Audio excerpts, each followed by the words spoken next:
dhe do të shkoj, do të rritet e fuqia blerëse. A është ky një këndvështrim? Sipas meje ky gjithmonë, pasi nuk e kam këtë logjik, nuk e kam ndeshur në informacion. Në projekt buxhetin është planifikuar dhe shlyerja e detyrimeve që ka shteti ndaj biznesit. Ky është një e drejtë, sepse realizimi i këtij procesi do të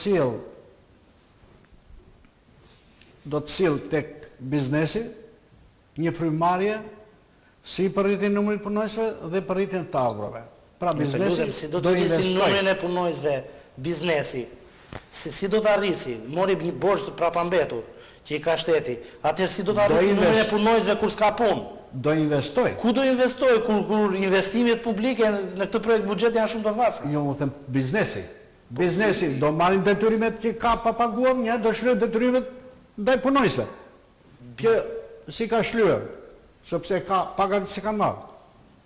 Ashtu që Po ka shumë subjekte. Tani, buxhetor privat që s'ka marrë pagat.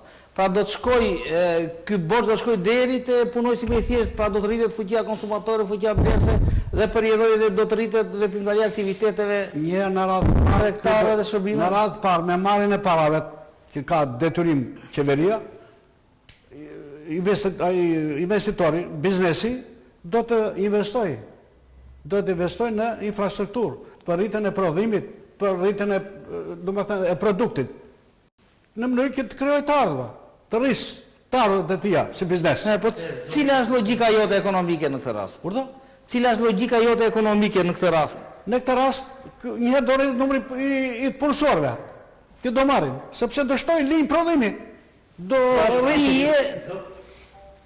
Zoti Masli Luben, po bëhet fjalë për punë publike të kryera dhe të palikuituara.